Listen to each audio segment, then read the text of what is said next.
Finally, an oil-free cookie that is not soft like a pillow, but actually has those wonderful crispy cookie edges and a little bit of crunch to it. So these are my oatmeal raisin cookies. They're completely oil-free, but they still have those crispy edges thanks to maple syrup. So, another great ingredient that I love in my oatmeal cookies is cornflakes. For some reason, we've always made oatmeal cookies with cornflakes in them in my house, and so that is what I used in these. You can leave them out and just add more oats if you want though. So that's 1 cup of cornflakes. This is the 1 Degree Organics Ancient Maize Flakes. I really love them, but any cornflakes will work. And then 1 cup of rolled oats.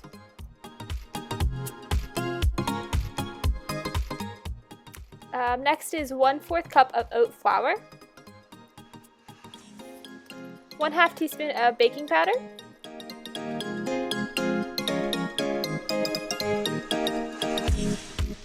1 teaspoon of cinnamon.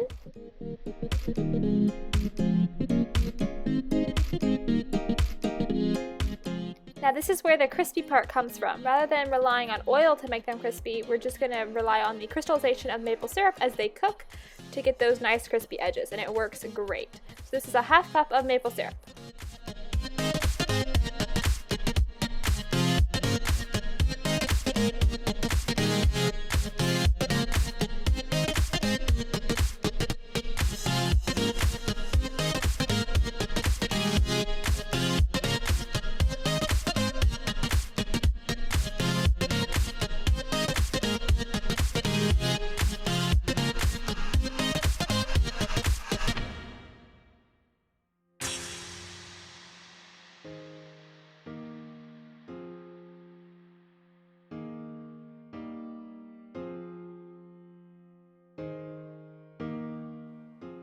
And then you're going to add in your raisins. You could also substitute chocolate chips if you wanted a chocolate chip oatmeal cookie. That would be really delicious as well.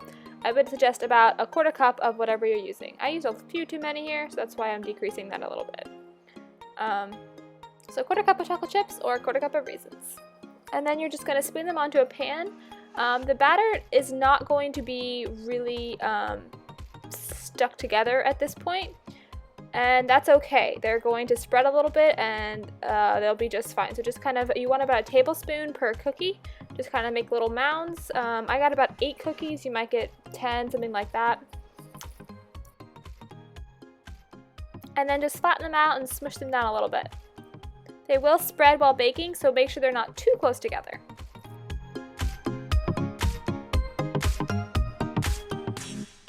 And then you're going to bake them for 15 minutes at 350 Fahrenheit. The edges should be slightly brown when they are done. And then take them out of the oven and let them cool for about 10 minutes or so at least before you take them off the pan. And that's all there is to it. You can keep them in the fridge for probably about 5 days or so, but since it only makes 8, I have a feeling they'll be gone pretty fast. I love these cookies. My dad even gave them a thumbs up, and he's really picky when it comes to oatmeal cookies. So the texture, the taste, everything is pretty spot on with a classic oatmeal cookie, even though they're completely oil-free, gluten-free, and vegan. If you're looking for another oatmeal raisin cookie option, I also have a recipe on my site for a completely no-bake, fruit-sweetened oatmeal raisin cookie using quinoa. So I'll put a link to that in the right-hand corner right there. If you try these cookies, or any of my recipes for that matter, then let me know and tag me on Instagram if you make them. I would love to see them. Give this video a thumbs up if you like crispy cookies. And subscribe here for more recipes in the future. And if ever you have a suggestion or something that you want to see a recipe for, then always leave a comment and let me know, and I will try to make it happen. Thanks for watching. Bye guys!